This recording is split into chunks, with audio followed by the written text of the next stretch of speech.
কত টাকা থাকলে জাকাত ফরজ হয়? জাকাত কবে দিতে হবে?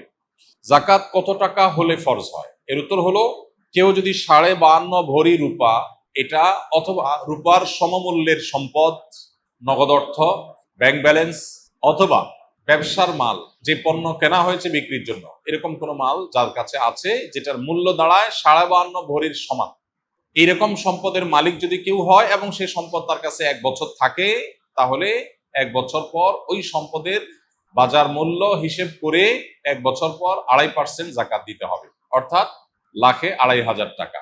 এভাবে হিসাব করে তাকে জাকাত দিতে হবে। বর্তমানে রূপার যে বাজার দর, সেটা হিসাব করলে প্রায় 2.25 লাখ টাকার কাছাকাছি হয় 52.5 ভরি রূপার দাম। এটা ভ্যারি করে, উঠানামা করে।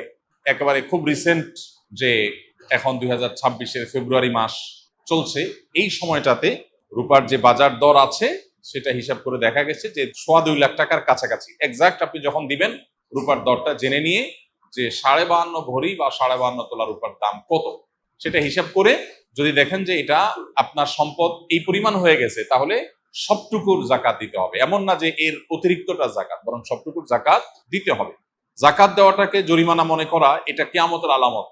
সহিহ বুখারীতে আসছে, নবী সাল্লাল্লাহু আলাইহি ওয়াসাল্লাম বলেছেন, একটা সময় আসবে মানুষ যখন জাকাত দেওয়াটাকে তার জন্য অর্থদণ্ডের মতো বিষয় মনে করবে, জরিমানার মতো বিষয় মনে করবে। এটা ভুল ধারণা আমাদের সমাজে। কারণ আমরা মনে করি যে জাকাত দিলে বোধহয় লস হয়ে যায়, কমে যায়।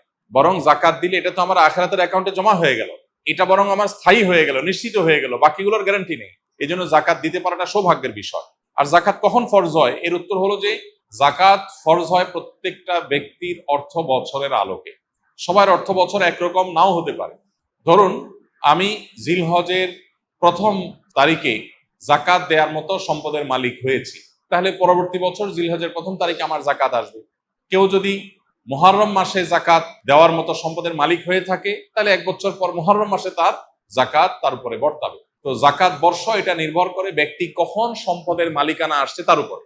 এখন কেউ যদি জাকাত দেওয়ার সুবিধার্থে, হিসাব করার সুবিধার্থে সে যদি একটু আগে দিয়ে দেয়, ধরা যাক যে আমার জিলহজে আসে, আমি রমজানে দিয়ে দিলাম হিসাব করে, কোনো অসুবিধা নেই, জাকাত অগ্রিম দেওয়া যায়। যে প্রতি বছর আমি রমজানে দিলাম, সমস্যা নেই।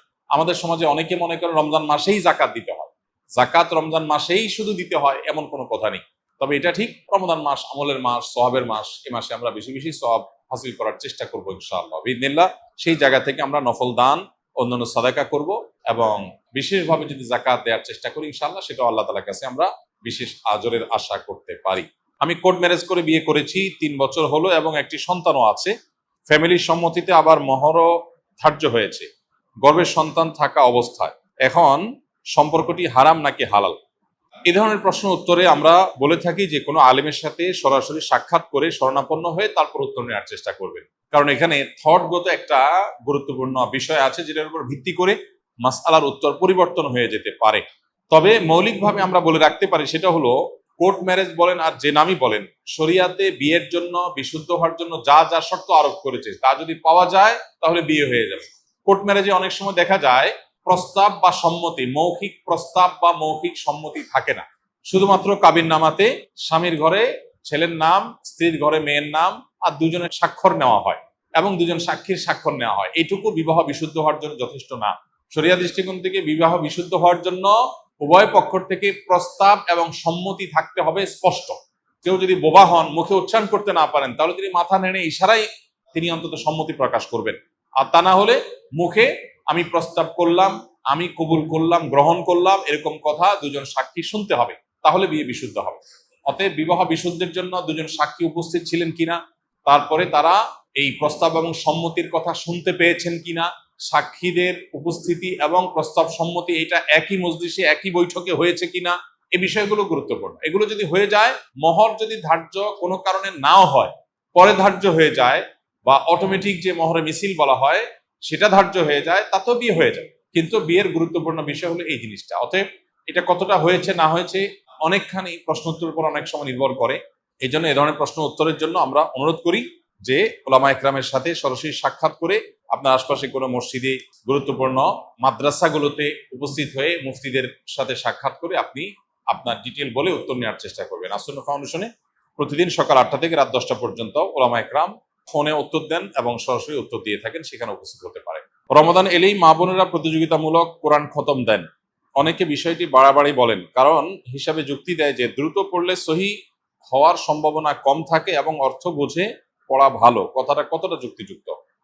কোরআনে কারীম পড়ে শেষ করা, খতম দেওয়া এবং একাধিক খতম দেওয়া, বেশি বেশি তেলাওয়াত করা রমজান মাসে, এটা সালাফে সালেহ থেকে প্রমাণিত।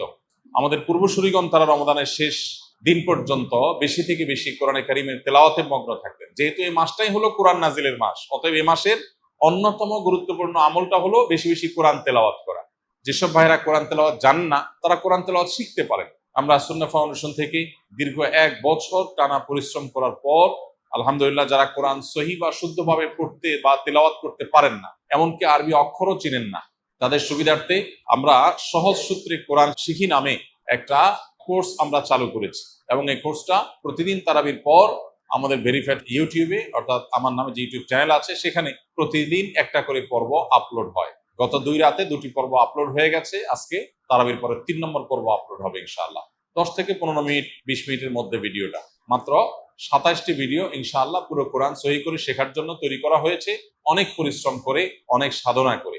অতএব যারা সময় আছে তারা সেই ভিডিও ফলো করতে পারি, অথবা অন্য কোনো উপায়ে কোরআন সহি করে পড়বো। আর যাদের তেলাওয়াত সহি আছে তারা বেশি বেশি পড়বো। এখন কথা হলো, প্রতিযোগিতামূলকভাবে বেশি বেশি করে কোরআন খতম দিলে সেটা ভালো কিনা? উত্তর হলো অবশ্যই ভালো, তবে তার কোয়ালিটি যেন ঠিক থাকে। এটা ঠিক যে তাড়াহুড়া করতে গিয়ে কোয়ালিটি নষ্ট করে অনেক পরিমাণে তেলাওয়াত করার চাইতে কোয়ালিটি ঠিক রেখে আপনি সাধ্য অনুযায়ী তেলাওয়াত করা ভালো। দেখা যায় অনেকে হুলস্থুল করে কোরআন তেলাওয়াত করেন, কি পড়েন নিজেও বোঝেন না।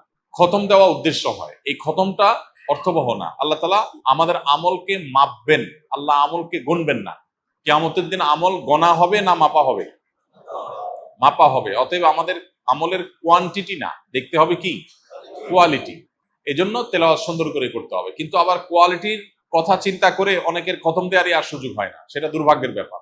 এজন্য কোরআনে কারীম বেশি বেশি তেলাওয়াত করা প্রশংসনীয়, প্রতিযোগিতামূলকভাবে করলে সেটাও প্রশংসনীয়, বেশি বেশি খতম হলে সেটাও প্রশংসনীয়। তবে লক্ষ্য রাখতে হবে তেলাওয়াতটা যেন তারতিলের সাথে হয়, শুদ্ধতার সাথে হয়। আল্লাহ বলেছেন, ওয়ারাত্তিলিল কুরআনা তারতিলা, তোমরা তারতিলের সাথে কোরআনকে তেলাওয়াত করো। অতএব সে বিষয়টি আমাদেরকে লক্ষ্য রাখতে হবে। আসুন্নাহ ফাউন্ডেশন, উম্মার স্বার্থে সুন্নাহর সাথে।